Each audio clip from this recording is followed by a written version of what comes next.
হযরত Danijel পয়গম্বর আলাইহি ওয়াসাল্লামের জামানার মধ্যে মানুষেরা আল্লাহ ভুলে গিয়েছে, আল্লাহর হুকুম থেকে দূরে সরে চলে গেছে। পয়গম্বর মানুষদেরকে ডাকতে থাকে, ওগো আমার সম্প্রদায়ের লোকেরা, তোমরা আমার দিকে ফিরে আসো, আমি রাসূলের কথা মানো, আল্লাহর বিধানের দিকে তোমরা ফিরে আসো, আল্লাহর হুকুম অনুযায়ী তোমাদের জীবনযাপন করো। পয়গম্বর যতই মানুষদেরকে দিনের দাওয়াত দেয়, মানুষগুলি সব হাসতে থাকে আর ঠাট্টা বিদ্রুপ করতে থাকে। পয়গম্বর কি বলেন, আমাদের ওপর নাকি গজব আসবে। গজব আসবে না, কারণ পর্যাপ্ত পরিমাণ অর্থ আমাদের কাছে আছে, সৈন্য সামর্থ্য আমাদের কাছে আছে, পর্যাপ্ত শিক্ষা ব্যবস্থা আমাদের কাছে আছে, আল্লাহর গজব আমাদের উপর পড়বে না। বলেন নাউজুবিল্লাহ। দানিয়েল পয়গম্বর যখন এমন কথা বলেছে, তারাও তখন বলেছে, ওগো পয়গম্বর, কি সব আজগবি গল্প গুজব করেন আপনি? আমাদের কাছে পর্যাপ্ত শিক্ষা ব্যবস্থা আছে, অর্থের ব্যবস্থা আছে, সৈন্য সামর্থ্য আছে, আর আমাদের উপর কোনো গজব আসতে পারে না। তো এমন দাওয়াত যখন দিতেছিল, পয়গম্বর এক সময় তার উম্মতদের উপর রাগান্বিত হয়ে, মনক্ষুণ্ণ হয়ে আল্লাহর কাছে দোয়া করলেন, আল্লাহ আমার উম্মতদেরকে তুমি শিক্ষার ব্যবস্থা করিয়ে দাও, শিক্ষার কোনো ব্যবস্থা করে দাও। যখন মানুষ আল্লাহ থেকে মুখটা বিমুখ হয়ে গেছে, আল্লাহ তখন ওই সময় একটা জালেম বাদশা বখতে নাসারকে তাদের উপরে চাপাই দিয়েছে। বলেন নাউজুবিল্লাহ। মানুষ যখন আল্লাহ থেকে বিমুখ হয়ে গেছে, একটা মানে জালেম বাদশাকে আল্লাহ তাদের উপর চাপাই দিয়েছে। এটা আসলেই নিয়ম। মানুষ যখন আল্লাহর স্মরণ থেকে উদাসীন হয়ে যায়, তখন ওই সমাজের উপর, এই দেশের উপর আল্লাহ তখন জালেম বাদশা চাপাই দেয়। হুজুর ঠিক কিনা বলেন, তাই না? তখন তো আমাদেরও ওই রকম মনে হয়েছিল। এখন আমরা ইসলাম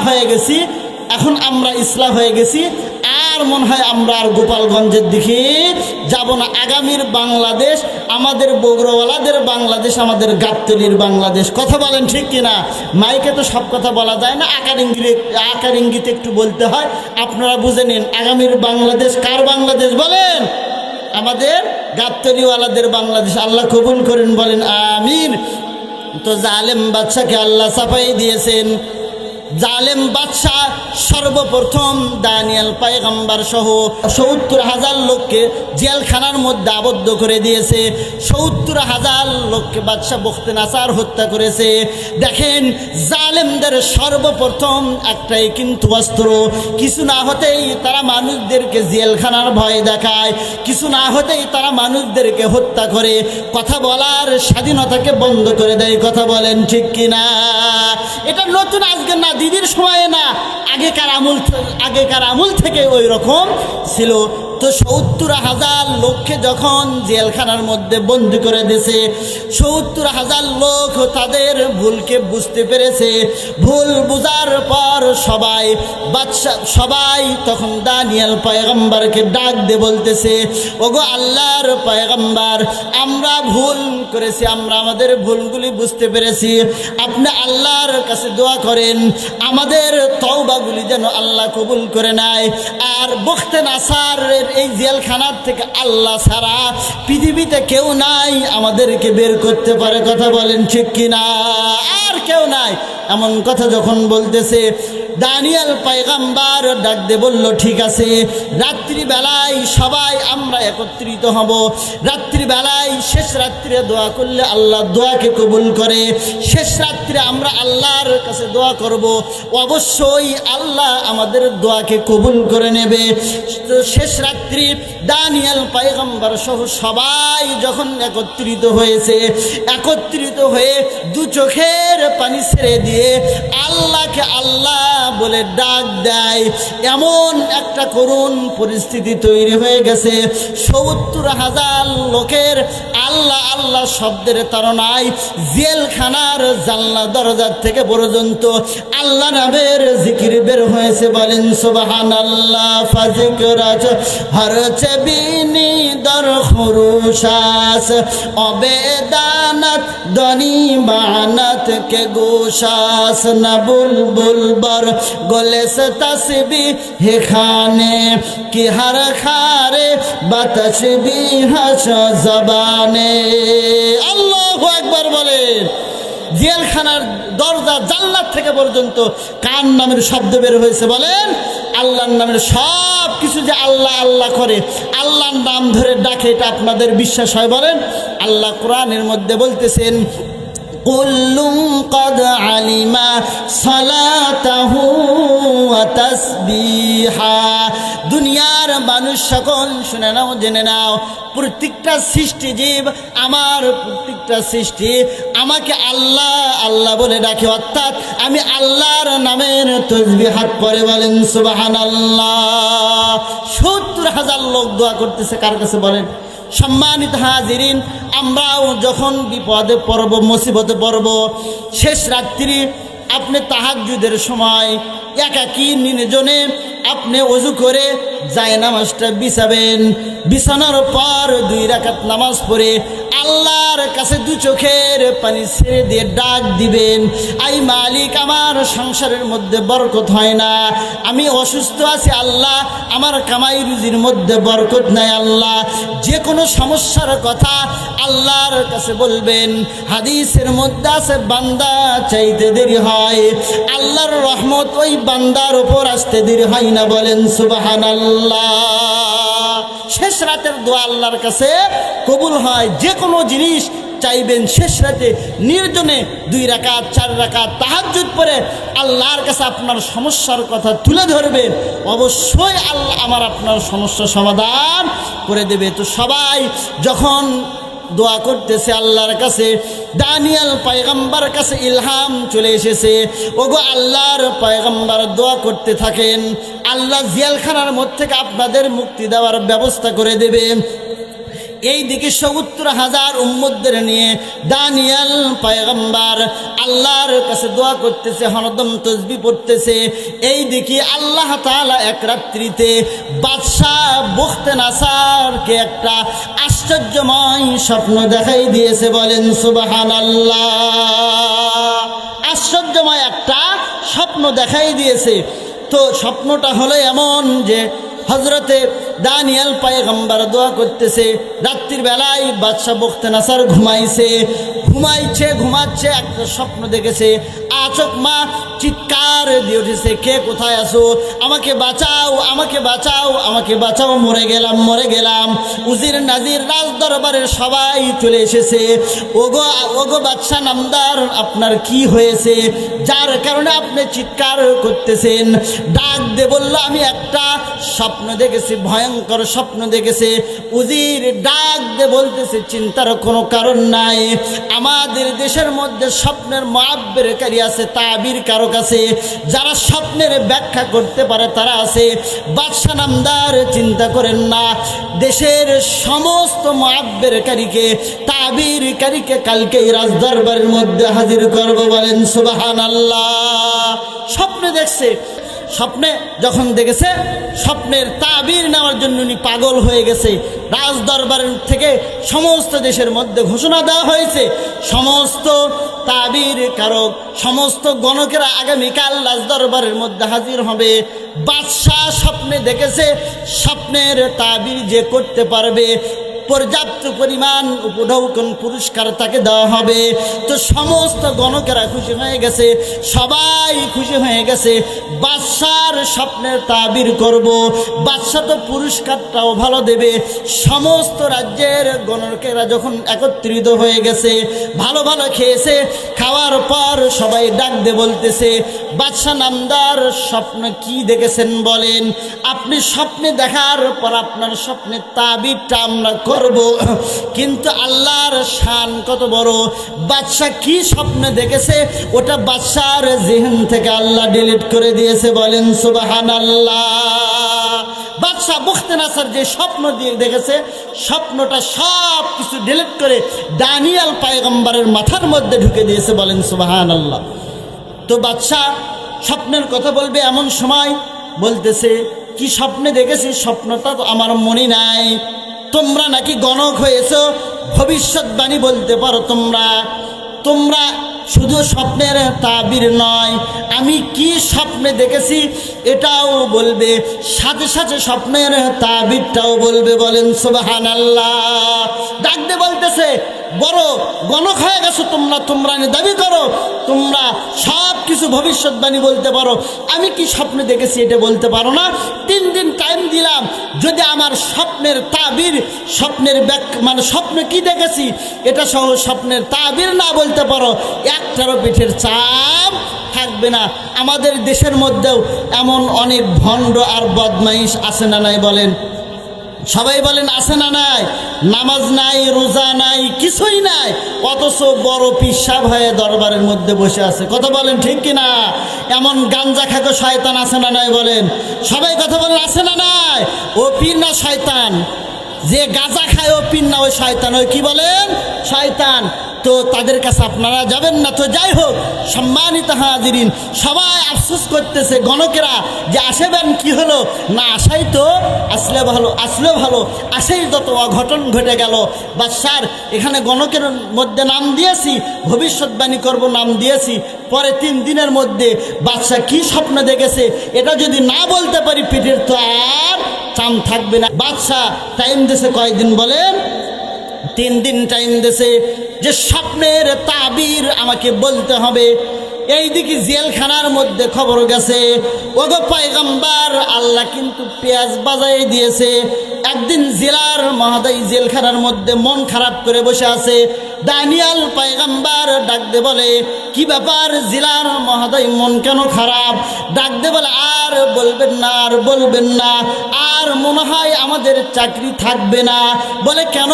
বাদশাহ মহোদয় এমন একটা স্বপ্নে দেখেছে, স্বপ্নের কারণটা, স্বপ্নে কি দেখেছে এটা তার মনে নাই। আর বাদশাহ অস্থির হয়ে গেছে, নাওয়া খাওয়া ঘুম সব কিছু বন্ধ করে দিয়েছে। কি স্বপ্নে দেখেছে এটা সে জানতে চায়। আল্লাহর পক্ষ থেকে হুকুম আসে, ওগো দানিয়েল পয়গম্বর, এখনই আপনার সুযোগ, এই সুযোগকেই আপনার কাজে লাগাতে হবে। ডাকতে বলে, জেলার মহোদয় আপনি যান বাদশাহ নামদারকে বলেন আমি বাদশাহ কি স্বপ্নে দেখেছে এটাও বলবো, আর স্বপ্নের তাবিরটাও বলবো। বলেন সুবহানাল্লাহ। কি স্বপ্নে দেখেছে এটাও বলবো, স্বপ্নের তাবিরটাও আমি বলবো। জিলার মহোদয় বলতেছে, ঠিক বলতেছেন তো? বলে, আরে হ্যাঁ ঠিক বলতেছি। দৌড়াচ্ছে, দৌড়ে যায় বলতেছে, বাদশাহ নামদার টেনশন করবেন না, চিন্তা করবেন না, একজন কয়েদি আছে, সে আপনার স্বপ্নও বলে দেবে, স্বপ্নের তাবিরটাও বলে দেবে। ডাক দিয়ে বলতেছে, আর দেরি করো না, আর দেরি করো না, যাও আমার ওই বাজানকে আমার কাছে ধরে নিয়ে আসো। বলেন সুবহানাল্লাহ।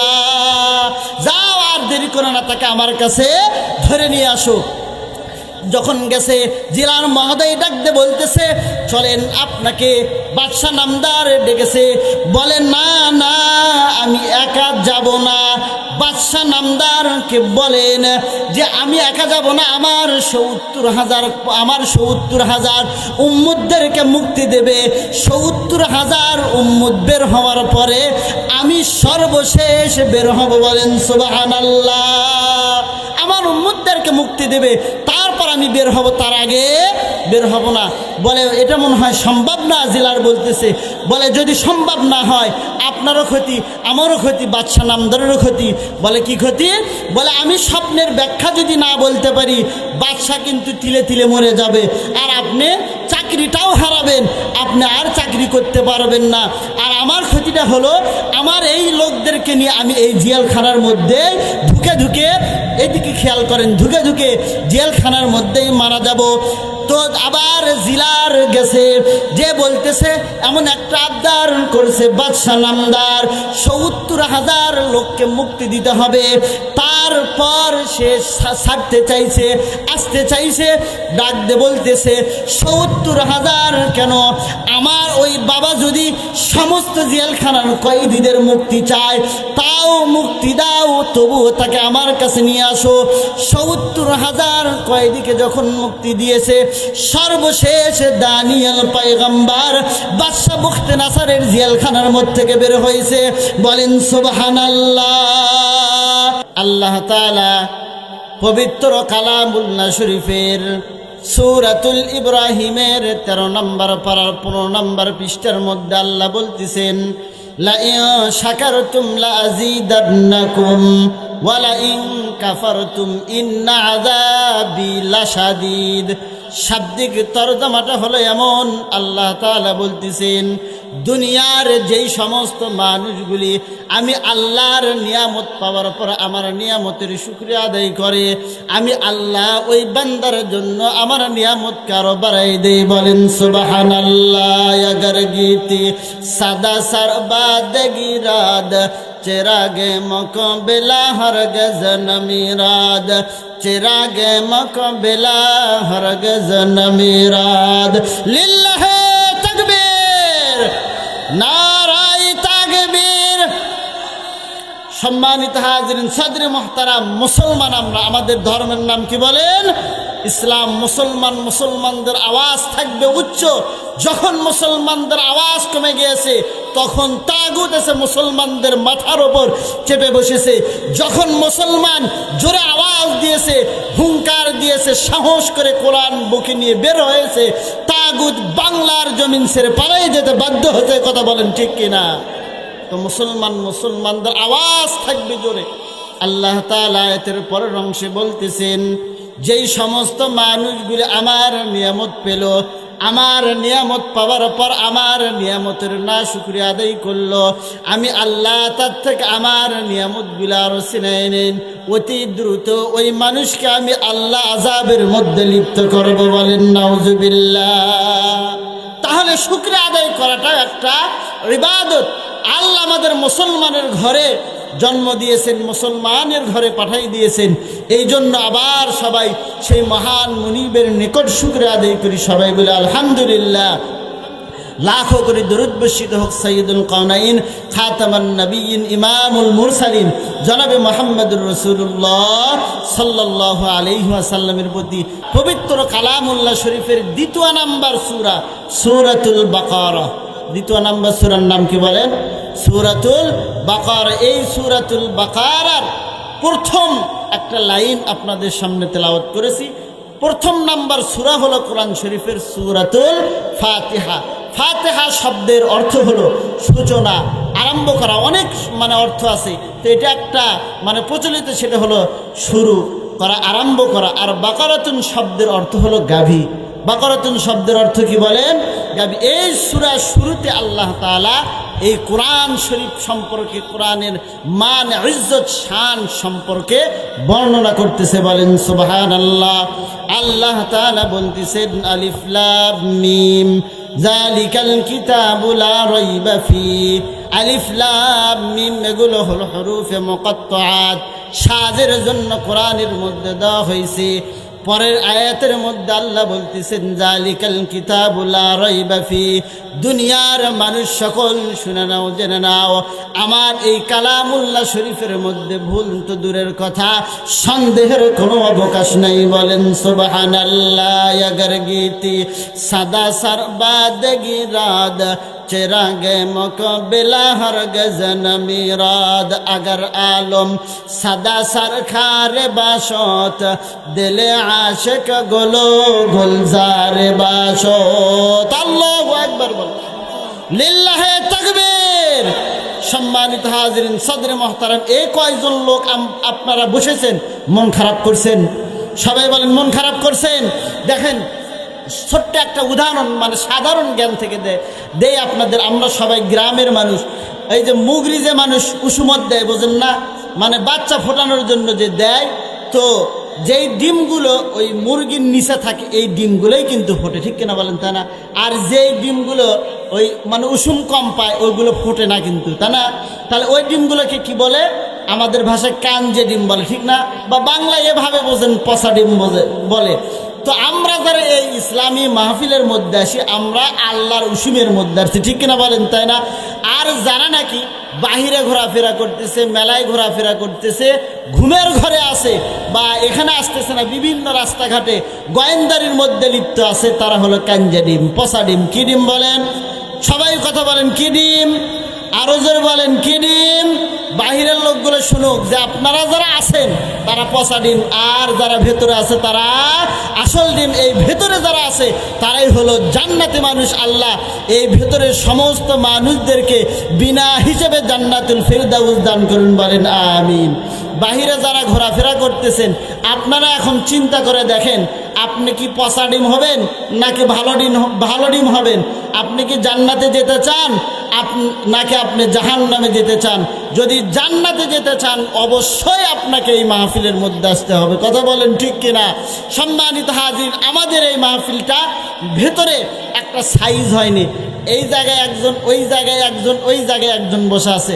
আপনারা যদি মন খারাপ না করেন, আমরা একটু সাইজ হয় সুন্দর হয়ে বসতে পারি না? কথা বলেন, আমরা একটু সাইজ হয় সুন্দর হয়ে বসতে পারি না? একটু সামনের দিকে আমরা আসি। আর তাকবীর লিল্লাহে তাকবীর, নারাই তাকবীর। আল কোরআনের আলো, আল হাদিসের আলো, লিল্লাহে তাকবীর। তাহলে সম্মানিত হাজিরিন, সদরে মুহতারাম, আল্লাহ তাআলা বলতেছেন, বান্দা আমার কোরআনের মধ্যে ভুল তো দূরের কথা, সন্দেহের কোনো অবকাশ নাই। এই আয়াতটা শোনার পর আমেরিকার 10 জন বিজ্ঞানী কোরআন রিসার্চ করা শুরু করে দিল যে প্রত্যেকটা কিতাবের শুরুতে লেখা থাকে যে আমার কিতাবের মধ্যে যদি কোনো ভুল হয়, আমার বই যেনারা পড়বেন পরবর্তীতে আমাকে জানাই দিবেন, পরবর্তীতে আমার ভুলগুলো আমি সংশোধন করে নেব। কিন্তু আল্লাহর কালামুল্লাহ শরীফের মধ্যে আল্লাহ সর্বপ্রথম আয়াত দিয়ে দিলেন, আমার কালামুল্লাহ শরীফের মধ্যে ভুল তো দূরের কথা, সন্দেহের কোনো অবকাশ নাই। 10 জন বিজ্ঞানীরা একটা টিম গঠন করলেন যে আমরা কোরআন রিসার্চ করব, তারপর জাতির সামনে কোরআন সম্পর্কে আমরা ফলাফল পেশ করব। 1 দিন নয়, 2 দিন নয়, 1 বছর তারা রিসার্চ করলো। সর্বপ্রথম কোরআনুল কারীমের পৃষ্ঠা উল্টে দেখে যে আহারে আল্লাহ তাআলা কোরআনের মধ্যে ভালো মানুষ মুত্তাকিদের বর্ণনা প্রথম তুলে দিয়েছেন, বলেন সুবহানাল্লাহ। মুত্তাকিদের বর্ণনা দিয়েছে। বিজ্ঞানীরা আশ্চর্য হয়ে গেছে, কি ব্যাপার?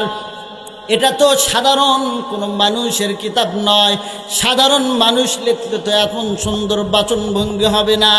আবার তারা পৃষ্ঠা উল্টে দেখে বিজ্ঞান সম্পর্কে এই কোরআনের মধ্যে আল্লাহ আলোচনা করে দিলেন, মহাকাশ সম্পর্কে আল্লাহ কোরআনের মধ্যে আলোচনা করে দিলেন, তারকারাজি সম্পর্কে আল্লাহ কোরআনের মধ্যে আলোচনা করে দিলেন, দুনিয়ার সমস্ত খনিজ সম্পদ সম্পর্কে আল্লাহ কোরআনের মধ্যে আলোচনা করে দিলেন। বিজ্ঞানীরা হতাশ হয়ে গেল, এই আবার আমরা কোন কিতাবটা নিলাম? আমরা দুনিয়ার সমস্ত তন্ত্র মন্ত্র বাদ দিয়ে যদি এই মুসলমানদের কোরআনকে আমরা রিসার্চ করি, তাহলেই তো আমরা পৃথিবীর সমস্ত তথ্যগুলি পেয়ে যাব, বলেন সুবহানাল্লাহ। বিজ্ঞানীদের মাথা খারাপ হয়ে গেছে, কোরআনের মধ্যে সব কিছু আছে। শুধু তাই নয়, আরো তারা চিন্তা করতেছে আমরা দেখি না দেখি দুনিয়ার জমিনে মানুষ চলবে কিভাবে, এটা কি কোরআনের মধ্যে আছে? পৃষ্ঠা উল্টাই রিসার্চ করতেছে, দেখতেছে যে পারিবারিক জীবন থেকে শুরু করে নিয়ে রাষ্ট্রীয় জীবন পর্যন্ত সব কিছুর কথা আল্লাহর কোরআনের মধ্যে আলোচনা করে দিয়েছেন, বলেন সুবহানাল্লাহ। সব কিছু আল্লাহ কোরআনের মধ্যে আলোচনা করে দিয়েছেন। বিজ্ঞানীদের মাথা খারাপ হয়ে গেছে, তারা চিন্তা করতেছে কোন কিতাব আমরা নিলাম। 10 জন আমেরিকার বিজ্ঞানী দীর্ঘ 1 বছর তারা রিসার্চ করলেন। 1 বছর পর সমস্ত আমেরিকার বড় বড় মিডিয়ার সাংবাদিকদেরকে ডাক দিয়েছে, ডাক দিয়ে বলতেছে, সাংবাদিক মহোদয়, আপনাদের মাধ্যমে আমরা তাম বিশ্বের মানুষকে জানাই দিতে চাই কোরআন সম্পর্কে। 1 বছর আমরা এই কোরআন রিসার্চ করলাম, বলল কোন কারণে আপনারা কোরআন রিসার্চ করার জন্য উদ্বুদ্ধ হয়েছেন? যে প্রথম আমরা দেখেছি কোরআনের মধ্যে সন্দেহের কোনো অবকাশ নাই। তারপর দীর্ঘ 1 বছর আমরা এই কোরআন রিসার্চ করলাম। ডাক দিয়ে বলতেছে সাংবাদিকরা, বিজ্ঞানী মহোদয় রিসার্চের ফলাফল কি? 10 জন বিজ্ঞানী ডাক দিয়ে বলতেছে 1 বছর রিসার্চ করে আমরা বুঝলাম এই কোরআনের মধ্যে আসলেই কোনো ভুল নাই। ভুল তো দূরের কথা, সন্দেহের কোনো অবকাশ নাই। বলেন সুবহানাল্লাহ। अगर गीते सदा सरबाद गिराद चिरागे मुक़ाबिला हरगिज़ न मिराद मदीना है नहीं है वा मदीना खुदा का रहमतों का वा खजीना। अल्लाहु अकबर। बोलें আমেরিকার বিজ্ঞানীরা রিসার্চ করতেছে। কয়জন বিজ্ঞানী বলেন? সবাই বলেন কয়জন বিজ্ঞানী? 10। আমার কথা আপনারা বুঝতেছেন না? সবাই বলেন কথা বুঝতেছেন না? অল্প সময়ের মধ্যে কোরআনের গুণাগুণ সম্পর্কে আপনাদেরকে বলে দেব ইনশাআল্লাহ। চলে যাবেন আপনারা? সবাই বলেন চলে যাবেন? শেষ পর্যন্ত থাকবেন না ইনশাআল্লাহ? মাঝখানে উঠে চলে যাবেন? কে কে হাত তুলে দেখান দেখি। মাশাআল্লাহ, আপনাদের তাল ঠিক আছে। আল্লাহ আপনাদের কবুল করুন। বলেন আমিন। বিজ্ঞানীরা ডাক দিয়ে বলতেছে যে আমরা কোরআন রিসার্চ করেছি, 1 বছর গবেষণা করেছি, পঙ্খুনা আমরা রিসার্চ করেছি, ভুল পাই নাই। সাংবাদিকরা ডাক দিয়ে বলতেছে বিজ্ঞানী মহোদয় তাহলে এখন আপনারা কি বলতে চান? তামাম পৃথিবীকে আপনারা কি বার্তা দিতে চান আমাদের মিডিয়ার মাধ্যমে? 10 জন বিজ্ঞানী ডাক দিয়ে বলতেছে আপনাদের মাধ্যমে তামাম পৃথিবীর মানুষদেরকে আমরা বলতে চাই দুনিয়ার আর এই মানুষের তৈরি করা মতবাদের মধ্যে আমরা থাকতে চাই না। মানুষের তৈরি করা তন্ত্র মন্ত্র আমরা আর মানতে চাই না। রিসার্চ করেছি, নিজেরা পড়েছি, নিজেরা আমরা বুঝেছি। আমরা আর অন্য ধর্মের মধ্যে থাকতে চাই না। আল্লাহর কোরআনকে বুকের মধ্যে নিয়ে আমরা 10 জন বিজ্ঞানী ইসলাম ধর্ম গ্রহণ করব। বলেন সুবহানাল্লাহ। 10 জন বিজ্ঞানী এমন তারা সিদ্ধান্ত নিয়ে নিল। কি দেখে বলেন? সবাই বলেন কি দেখে? এ দাদা, 3টা জিনিসের দিকে তাকালেও আল্লাহ সব দেয়। বলেন সুবহানাল্লাহ। কয়টা জিনিস বলেন? মুরব্বীরা কথা বলেন, কয়টা জিনিস? 3টা জিনিস। 1 নাম্বার হলো দুনিয়ার কোনো মানুষ যদি বাইতুল্লাহর দিকে তাকায়, আল্লাহ আমাদের সবাইকে জীবনে অন্তত একবার হলেও আল্লাহর ঘর বাইতুল্লাহ জিয়ারত করার মতো তৌফিক দান করুন। বলেন আমিন। সবাই যেতে চায় না? বলেন সবাই যেতে চায় না? বলেন আল্লাহ আমাদের সবাইকে রসুলের রওজার পাশে দাঁড়িয়ে রসুলকে সালাম জানানোর মতো তৌফিক দান করুন। বলেন আমিন। আল্লাহ চাইলে পারে কি পারে না? বলেন কত মানুষ অর্থ আছে যেতে পারে না, কত মানুষ আবার অর্থ নাই কিন্তু তারা ঠিকই চলে যায়, ঠিক কিনা বলেন? তাই না? তো আল্লাহর রসুলের হাদিস শরীফের মধ্যে আছে, বুখারী শরীফের মধ্যে হাদিস আছে, আল্লাহর রসুল বলেছেন কোন মানুষ যদি বাইতুল্লাহ শরীফের দিকে তাকায়, বাইতুল্লাহ শরীফের দিকে তাকালেও আল্লাহ ওই বান্দার আমল নামায় সওয়াব লিপিবদ্ধ করে দেয়। বলেন সুবহানাল্লাহ। বাইতুল্লাহ শরীফের দিকে তাকালেও কে সওয়াব দেয়? বলেন সবাই বলেন কে সওয়াব দেয়? আল্লাহ সওয়াব দেয়। 2 নাম্বার হলো কোনো মানুষ যদি পিতা মাতার দিকে নেক সুরতে তাকায়, মনের মধ্যে ভালো একটা উদ্দেশ্য নিয়ে মা বাবার প্রতি মহব্বত আর ভালোবাসা নিয়ে তাকায়, তো আল্লাহ তাআলা ওই বান্দার আমলনামায় একটি কবুলিয়ত হজের সওয়াব লিখে দেয়। বলেন সুবহানাল্লাহ। খিদমতে মা দর পে দর কুম সব হোশান তাকে বাসি হর দোয়ালব নে কোনা, তাকে বাসি হর দোয়ালব নে কোনা। 2 নাম্বার কারা? বলেন পিতামাতা। কাদের দিকে তাকালে আল্লাহ সওয়াব দেয়? বলেন সবাই বলেন কাদের দিকে? পিতামাতা। কিন্তু আফসোসের বিষয় ওই পিতামাতাকেই আমরা দেখতে পারি না। কথা বলেন ঠিক কিনা? কত মানুষ আছে মা বাবাকে ভাত দেয় না, মা বাবাকে দেখতে পারে না। শাশুড়িকে কত সুন্দর আম্মা আম্মা বলে ডাক দেয়, শাশুড়িও কত সুন্দর খুশি হয়ে যায় যে আমার জামাইটা কুকিলের মতো সারাদিন খালি আম্মা আম্মা বলে ডাকতে থাকে। কথা বলেন ঠিক কিনা? শ্বশুরকে আব্বা আব্বা বলে ডাকতেছে, মাকে বলে বুড়ি আর বাবাকে বলে বুড়া। এমন মানুষ আছে কিনা বলেন? আপনাদের এই পাড়ায় না থাকতে পারে, কিন্তু আমাদের ওই দিকে আছে। মাকে ভাত দেয় না, শাশুড়িকে ফ্ল্যাট বাসা ভাড়া করে ওই জায়গার মধ্যে রাখে। ও মানুষ না জালেম বলেন? সবাই বলেন ও মানুষ না জালেম? আপনারা হয়তো রাগ করতেছেন, রাগ করে কোনো লাভ নাই, বাস্তব কথাগুলি আমরা বলতেছি। যখন শ্বশুর বাড়িতে যায় মেলার সময় বড় বড় মাছ নিয়ে শ্বশুর বাড়িতে যায়, কত মিষ্টি নিয়ে শ্বশুর বাড়িতে যাচ্ছে। শাশুড়ি যখন আসে যে আম্মা কি খাবে, আম্মা কি খেতে মন চায়, এই জিনিসগুলো আম্মা চাওয়ার আগেই চলে আসে। আর মা বাবা নেই, মা বৃদ্ধা মানুষ, মানে পান খায়, মহিলা মানুষের তো একটু পান খায়। এখন এক সপ্তাহ আগে এক হাট থেকে 10 টাকার পান নিয়ে আসছে। এক সপ্তাহ পর এখন আবার মা যখন বলতেছে বাবা আমার পান একটু ফুরে গেছে, বাবা পান নেই, বলে তুই এত পান খাস কে, তোর তো পান খাওয়া লাগে কে? কথা বলেন ঠিক কিনা? এমন আছে না, এমন কম বক্ত নালায়েক আছে না বলেন? এত পান খাস কে? সারাদিন তো কাম নেই, খালি পান খাস। 10 টাকার পান কয়দিন আগে এনে দিছে বলেন? এক সপ্তাহ নিয়ে দিছে, আর বলে এত পান খাস কে? আবার বাবা যখন বুড়া হয়ে যায়, বা এত বুঝো কে তুমি, তুমি খালি বেশি বোঝো। বাবা বাবা বলে ডাকতে চায় না। আল্লাহ তাদের হেফাজত করুন, বলেন আমিন। সম্মানিত হাজিরিন, দ্বিতীয় নাম্বার, মা বাবার দিকে তাকালে আল্লাহ সব লিখে দেয়। তৃতীয় নাম্বার, কোন মুমিন মুসলমান আল্লাহর কোরআনুল কারীমের মহব্বত আর ভালোবাসা অন্তরের মধ্যে ধারণ করে নিয়ে যদি কোনো বান্দা আল্লাহর কালামুল্লাহর দিকে তাকায়, আল্লাহ ওই বান্দার আমুলনামায় সওয়াব লিখতে থাকে, বলেন সুবহানাল্লাহ। যাহার পরশ পেয়ে পাথর হলো সোনা, বলেন যাহার পরশ পেয়ে পাথর হলো সোনা, সন্দেহ ভুল নেই যার একটি কোনা, এ যে মহাবিপ্লব পিছে ফেলে যত সব, বলেন এ যে মহাবিপ্লব পিছে ফেলে যত সব, এগিয়ে চলে সে অগর প্রাণে। সমাধান সমাধান চাও যদি জীবনে মরণে, ফিরে যাও খুঁজে নাও চোখ রাখো কোরআনে, বলেন না সবাই ফিরে যাও খুঁজে নাও চোখ রাখো কোরআনে। সমাধান চাও যদি জীবনে মরণে, ফিরে যাও খুঁজে নাও চোখ রাখো কোরআনে, তবেই পাবে সুখ শান্তির ঠিকানা। লিল্লাহে তাকবীর। তবেই পাবে সুখ শান্তির ঠিকানা, যদি মেনে নাও তুমি মনে প্রাণে। সমাধান চাও যদি জীবনে মরণে, ফিরে যাও খুঁজে নাও চোখ রাখো কোরআনে, ফিরে যাও খুঁজে নাও চোখ রাখো কোরআনে। লিল্লাহে তাকবীর। যারা বাহিরে ঘুরতেছে তাদের এক একটার পেছনে 10টা করে শয়তান লেগে আছে, কথা বলেন ঠিক কিনা?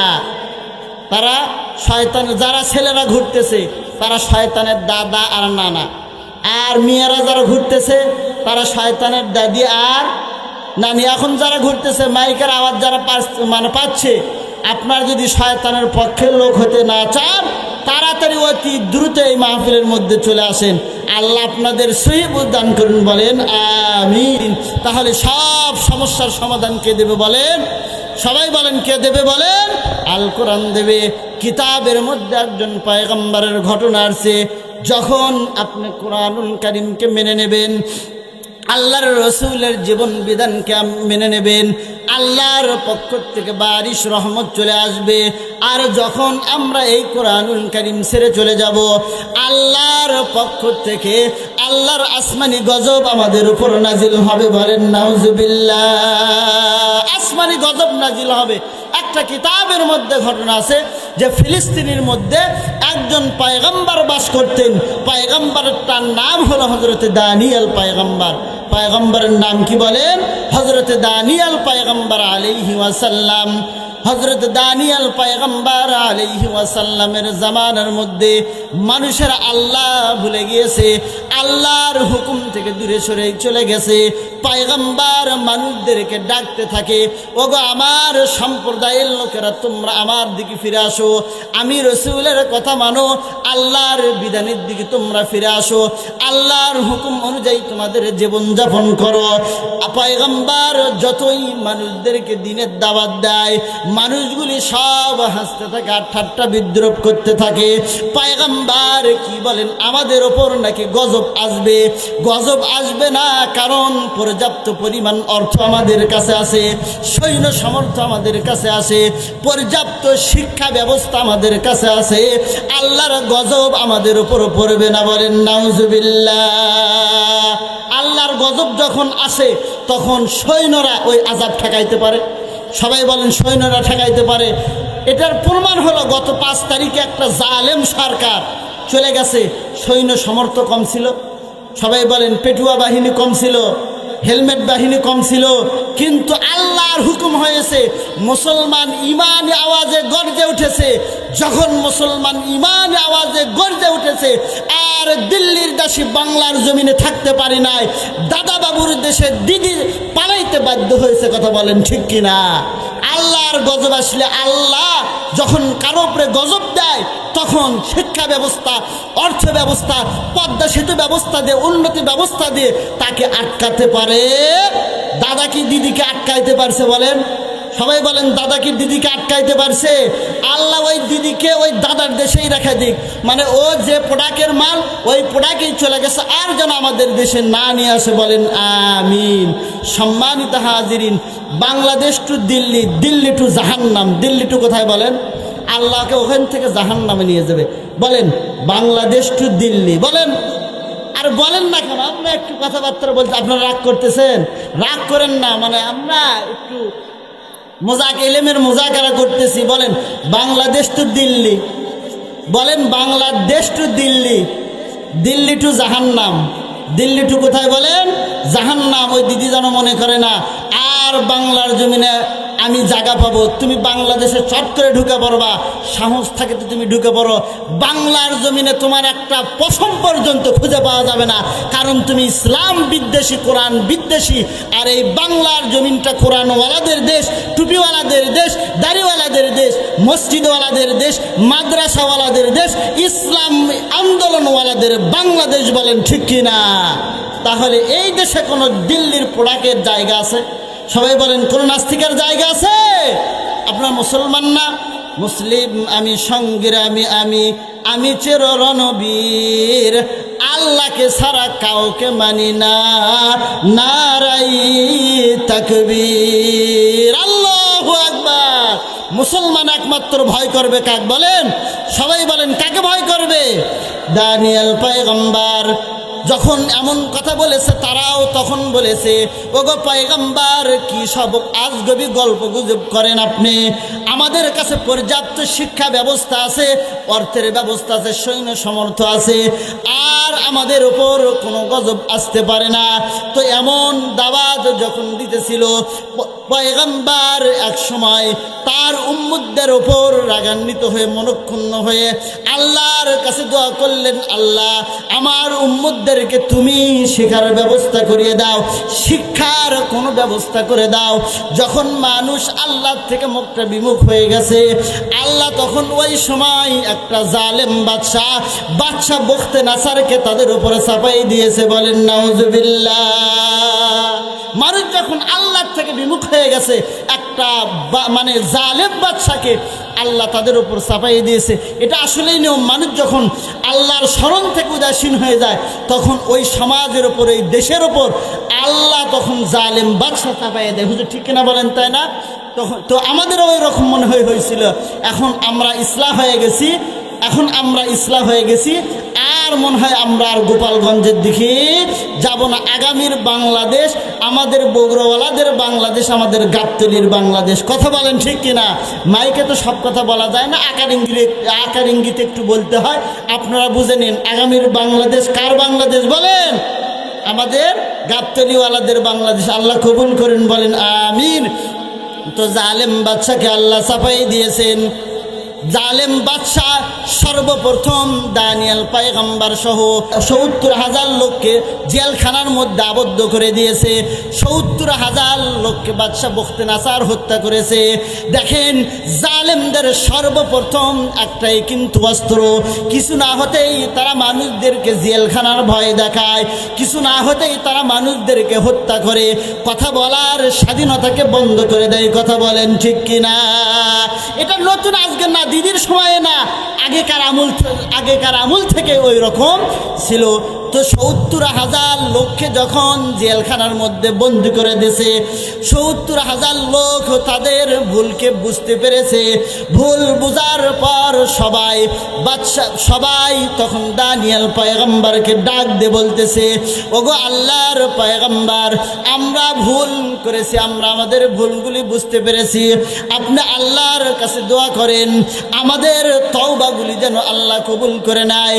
আর বখতে নাসারের এই জেলখানার থেকে আল্লাহ ছাড়া পৃথিবীতে কেউ নাই আমাদেরকে বের করতে পারে। কথা বলেন ঠিক কিনা? আর কেউ নাই। এমন কথা যখন বলতেছে, দানিয়েল পয়গম্বর ডাক দিয়ে বলল, ঠিক আছে, রাত্রিবেলায় সবাই আমরা একত্রিত হব। রাত্রিবেলায় শেষ রাত্রে দোয়া করলে আল্লাহ দোয়াকে কবুল করে। শেষ রাত্রে আমরা আল্লাহর কাছে দোয়া করব, অবশ্যই আল্লাহ আমাদের দোয়াকে কবুল করে নেবে। তো শেষ রাত্রি দানিয়েল পয়গম্বর সহ সবাই যখন একত্রিত হয়েছে, একত্রিত হয়ে দু চোখের পানি ছেড়ে দিয়ে আল্লাহকে আল্লাহ বলে ডাক দেয়, এমন একটা করুণ পরিস্থিতি তৈরি হয়ে গেছে। ৭০,০০০ লোকের আল্লাহ আল্লাহ শব্দের তাড়নায় জেলখানার জানলা দরজার থেকে পর্যন্ত আল্লাহ নামের জিকির বের হয়েছে। বলেন সুবহানাল্লাহ। ফাজিকরাজ হরছে বিনি দর খুরুশাস অবেদানাত দনি বানাত কে গোশাস না বুলবুল বর গোলেস তসবি হে খানে কি হর খারে বাতসবি হাস জবানে। আল্লাহু আকবার বলেন। জেলখানার দরজা জান্নাত থেকে পর্যন্ত কার নামের শব্দ বের হয়েছে? বলেন আল্লাহর নামের। সব কিছু যে আল্লাহ আল্লাহ করে, আল্লাহর নাম ধরে ডাকে, এটা আপনাদের বিশ্বাস হয়? বলেন। আল্লাহ কোরআনের মধ্যে বলতেছেন, কুল্লুম কদ আলিমা সালাতাহু ওয়া তাসবিহা। দুনিয়ার মানুষ সকল শুনে নাও, জেনে নাও, প্রত্যেকটা সৃষ্টি জীব, আমার প্রত্যেকটা সৃষ্টি আমাকে আল্লাহ আল্লাহ বলে ডাকে, অর্থাৎ আমি আল্লাহর নামের তাসবিহাত পড়ে। বলেন সুবহানাল্লাহ। ৭০,০০০ লোক দোয়া করতেছে কার কাছে? বলেন। সম্মানিত হাজিরিন, আমরাও যখন বিপদে পড়ব, মুসিবতে পড়ব, শেষ রাত্রি আপনি তাহাজ্জুদের সময় একাকী নির্জনে আপনি ওযু করে জায়নামাজটা বিছাবেন। বিছানোর পর 2 রাকাত নামাজ পড়ে আল্লাহর কাছে 2 চোখের পানি ছেড়ে দিয়ে ডাক দিবেন, আই মালিক, আমার সংসারের মধ্যে বরকত হয় না, আমি অসুস্থ আছি আল্লাহ, আমার কামাই রুজির মধ্যে বরকত নাই আল্লাহ। যে কোনো সমস্যার কথা আল্লাহর কাছে বলবেন। হাদিসের মধ্যে আছে, বান্দা চাইতে দেরি হয়, আল্লাহর রহমত ওই বান্দার উপর আসতে দেরি হয় না। বলেন সুবহানাল্লাহ। শেষ রাতের দোয়া আল্লাহর কাছে কবুল হয়। যে কোনো জিনিস চাইবেন শেষ রাতে নির্জনে 2 রাকাত 4 রাকাত তাহাজ্জুদ পড়ে আল্লাহর কাছে আপনার সমস্যার কথা তুলে ধরবেন, অবশ্যই আল্লাহ আমার আপনার সমস্যা সমাধান করে দেবে। তো সবাই যখন দোয়া করতেছে আল্লাহর কাছে, দানিয়েল পয়গম্বর কাছে ইলহাম চলে এসেছে, ওগো আল্লাহর পয়গম্বর দোয়া করতে থাকেন, আল্লাহ জেলখানার মধ্যে থেকে আপনাদের মুক্তি দেওয়ার ব্যবস্থা করে দেবেন। এই দিকে ৭০,০০০ উম্মতদের নিয়ে দানিয়েল পয়গম্বর আল্লাহর কাছে দোয়া করতেছে, হরদম তাসবিহ পড়তেছে। এই দিকে আল্লাহ তাআলা এক রাত্রিতে বাদশাহ বখতে নাসারকে একটা আশ্চর্যময় স্বপ্ন দেখাই দিয়েছে। বলেন সুবহানাল্লাহ। আশ্চর্যময় একটা স্বপ্ন দেখাই দিয়েছে। তো স্বপ্নটা হলো এমন যে হযরতে দানিয়েল পয়গম্বর দোয়া করতেছে, রাত্রির বেলায় বাদশাহ বখতে নাসার ঘুমাচ্ছে, একটা স্বপ্ন দেখেছে। আচক মা চিৎকার দিয়ে উঠেছে, কে কোথায় আছো, আমাকে বাঁচাও, আমাকে বাঁচাও, আমাকে বাঁচাও, মরে গেলাম। উজির নাজির রাজ দরবারের সবাই চলে এসেছে। ওগো ওগো বাদশা নামদার, আপনার কি হয়েছে যার কারণে আপনি চিৎকার করতেছেন? ডাক দে বলল, আমি একটা স্বপ্ন দেখেছি, ভয়ঙ্কর স্বপ্ন দেখেছে। উজির ডাক দে বলতেছে, চিন্তার কোনো কারণ নাই, আমাদের দেশের মধ্যে স্বপ্নের মুআব্বিরকারী আছে, তাবির কারক আছে, যারা স্বপ্নের ব্যাখ্যা করতে পারে তারা আছে। বাদশা নামদার, চিন্তা করেন না, দেশের সমস্ত মুআব্বিরকারীকে, তাবিরকারীকে কালকেই রাজদরবারের মধ্যে হাজির করব। বলেন সুবহানাল্লাহ। স্বপ্নে দেখছে তো, স্বপ্নে দেখে যখন ভয় পাইছে বলতেছে, আপনি টেনশন করেন না। ঘটনাটা সংক্ষিপ্ত করে বলছি, আমাকে চিঠি দেওয়া হয়েছে অল্প সময়ের মধ্যে, আমার কথা এর মধ্যে আমার কথাটাও একটু ইটি টানবো। তো যাই হোক, স্বপ্নে যখন দেখেছে, স্বপ্নের তাবির নেওয়ার জন্য উনি পাগল হয়ে গেছে। রাজ দরবারের থেকে সমস্ত দেশের মধ্যে ঘোষণা দেওয়া হয়েছে, সমস্ত তাবির কারক, সমস্ত গণকেরা আগামীকাল রাজ দরবারের মধ্যে হাজির হবে। বাদশাহ স্বপ্নে দেখেছে, স্বপ্নের তাবির যে করতে পারবে পর্যাপ্ত পরিমাণ উপঢৌকন পুরস্কার তাকে দেওয়া হবে। তো সমস্ত গণকেরা খুশি হয়ে গেছে, সবাই খুশি হয়ে গেছে। বাদশার স্বপ্নের তাবির করব, বাদশা তো পুরস্কারটাও ভালো দেবে। সমস্ত রাজ্যের গণকেরা যখন একত্রিত হয়ে গেছে, ভালো ভালো খেয়েছে, খাওয়ার পর সবাই ডাক দে বলতেছে, বাদশা নামদার স্বপ্ন কি দেখেছেন বলেন? আপনি স্বপ্নে দেখার পর আপনার স্বপ্নের তাবিরটা আমরা করব, কিন্তু আল্লাহর শান কত বড়। বাদশা কি স্বপ্নে দেখেছে ওটা বাদশার জিহন থেকে আল্লাহ ডিলিট করে দিয়েছে। বলেন সুবহানাল্লাহ। বাদশা বুখতেনাসার যে স্বপ্ন দিয়ে দেখেছে, স্বপ্নটা সব কিছু ডিলিট করে দানিয়েল পয়গম্বরের মাথার মধ্যে ঢুকে দিয়েছে। বলেন সুবহানাল্লাহ। তো বাদশা স্বপ্নের কথা বলবে, এমন সময় বলতেছে, কি স্বপ্নে দেখেছি স্বপ্নটা তো আমার মনে নাই। তোমরা নাকি গণক হয়েছো, ভবিষ্যৎবাণী বলতে পারো তোমরা। তোমরা শুধু স্বপ্নের তাবির নয়, আমি কি স্বপ্নে দেখেছি এটাও বলবে, সাথে সাথে স্বপ্নের তাবিরটাও বলবে। বলেন সুবহানাল্লাহ। ডাকতে বলতেছে, বড় গণক হয়ে গেছো তোমরা, তোমরা দাবি করো তোমরা সব কিছু ভবিষ্যৎবাণী বলতে পারো, আমি কি স্বপ্নে দেখেছি এটা বলতে পারো না? 3 দিন টাইম দিলাম, যদি আমার স্বপ্নের তাবির, স্বপ্নের মানে স্বপ্নে কি দেখেছি এটা সহ স্বপ্নের তাবির না বলতে পারো, একটারও পিঠের চাপ থাকবে না। আমাদের দেশের মধ্যেও এমন অনেক ভণ্ড আর বদমাইশ আছে না নাই? বলেন সবাই বলেন, আছে না নাই? নামাজ নাই, রোজা নাই, কিছুই নাই, অথচ বড় পিসাব হয়ে দরবারের মধ্যে বসে আছে। কথা বলেন ঠিক কিনা?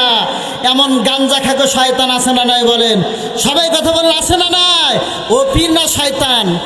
যে গাঁজা খায় ও পীর না, ওই শয়তান। ওই কি বলেন? শয়তান। তো তাদের কাছে আপনারা যাবেন না। তো যাই হোক, সম্মানিত হাজিরিন, সবাই আফসোস করতেছে গণকেরা যে আসেবেন, কি হলো না, আসাই তো আসলে ভালো, আসলে ভালো, আসেই যত অঘটন ঘটে গেল।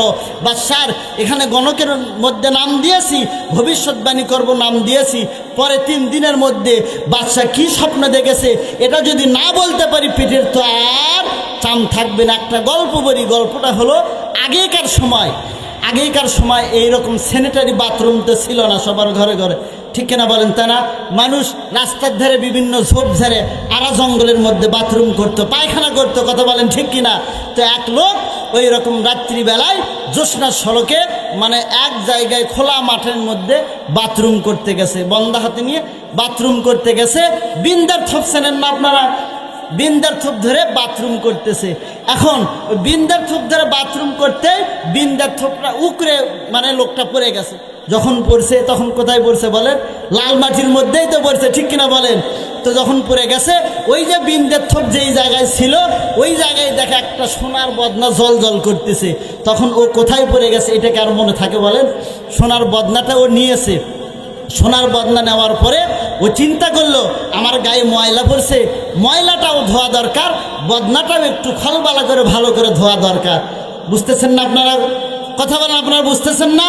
একটু সংক্ষেপ করে তাড়াতাড়ি করে বলতেছি, বন্ধাটা ধোয়া দরকার। এই চিন্তা করে ও পাশে একটা নদী গেছে, নদী আছে, ওই নদীতে গেছে বন্দাটা ধোয়ার জন্য।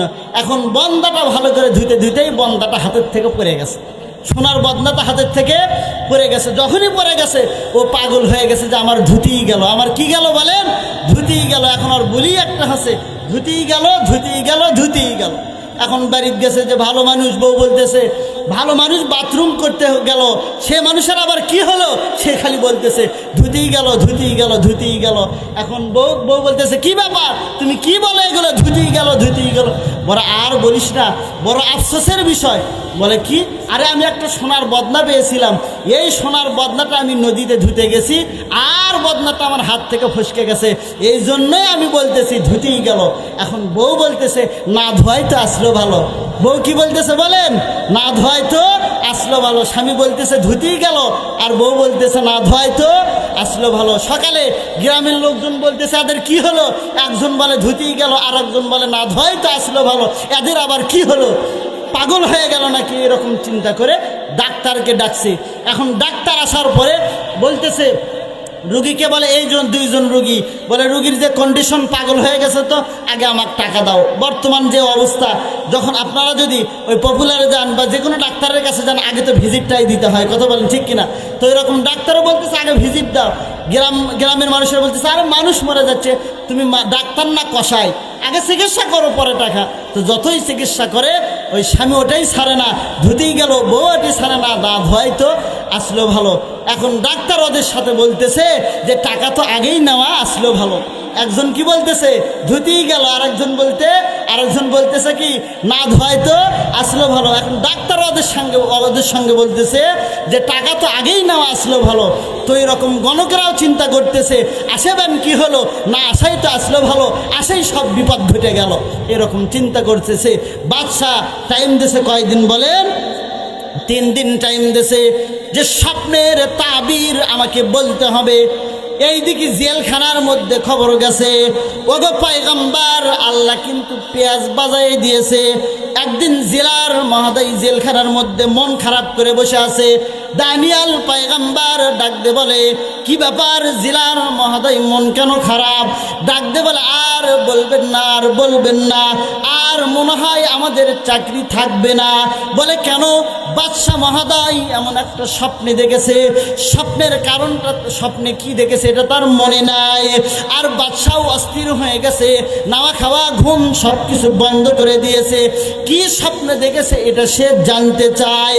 আল্লাহর পক্ষ থেকে হুকুম আসে, ওগো দানিয়েল পয়গম্বর, এখনই আপনার সুযোগ, এই সুযোগকেই আপনার কাজে লাগাতে হবে। ডাক দে বলে জেলার মহোদয়, আপনি যান বাদশাহ নামদারকে বলেন আমি বাদশাহ কি স্বপ্নে দেখেছে এটাও বলবো, আর স্বপ্নের তাবিরটাও বলবো। বলেন সুবহানাল্লাহ। কি স্বপ্নে দেখেছে এটাও বলবো, স্বপ্নের তাবিরটাও আমি বলবো। জিলার মহোদয় বলতেছে ঠিক বলতেছেন তো? বলে আরে হ্যাঁ ঠিক বলতেছি। দৌড়াচ্ছে, দৌড়ে যায় বলতেছে বাদশাহ নামদার টেনশন করবেন না, চিন্তা করবেন না, একজন কয়েদি আছে, সে আপনার স্বপ্নও বলে দেবে, স্বপ্নের তাবিরটাও বলে দেবে। ডাক দে বলতেছে আর দেরি করো না, আর দেরি করো না, যাও আমার ওই বাজানকে আমার কাছে ধরে নিয়ে আসো। বলেন সুবহানাল্লাহ। যাও আর দেরি করো না, তাকে আমার কাছে ধরে নিয়ে আসো।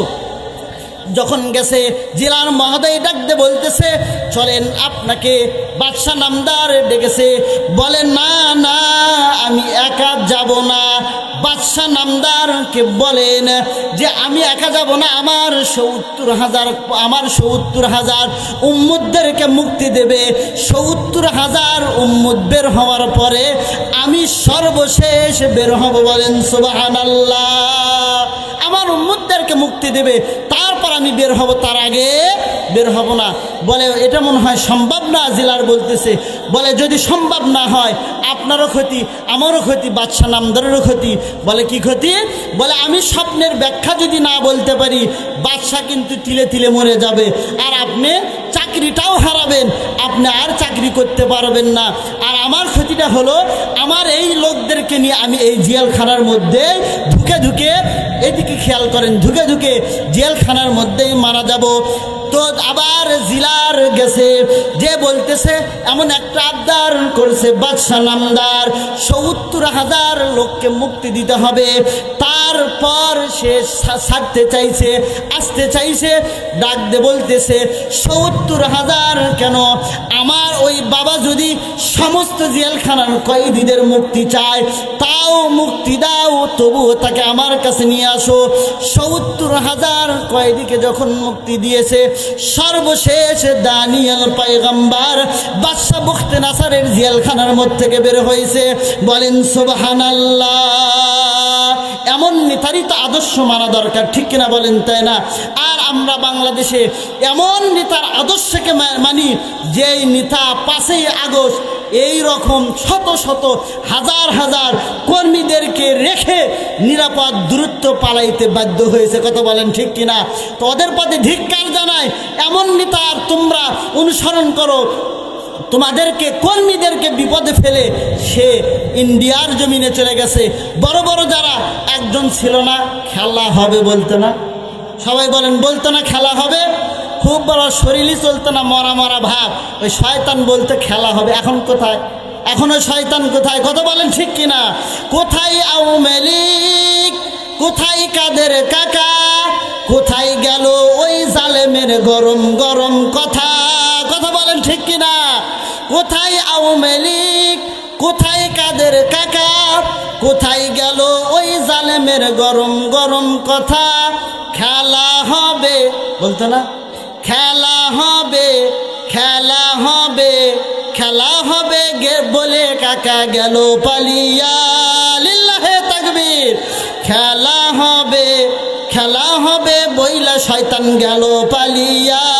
লিল্লাহে তাকবীর। ঠিক কিনা? আপনার মনে হয় রাগ করতেছেন যেগুলো কি বলেন, আরে এগুলো দরকার। কোরআনের রাজনীতি যখন বাংলার জমিনে প্রতিটা ঘরে ঘরে কায়েম থাকবে, তখন এই দেশের মধ্যে আর জুলুম হবে না, অন্যায় হবে না। কথা বলেন ঠিক কিনা? কথা বলেন ঠিক কিনা? আপনারা কোরআনের রাজত্ব চান কি চান না বলেন? দুই হাত তুলে দেখান কে কে চান। লিল্লাহে তাকবীর।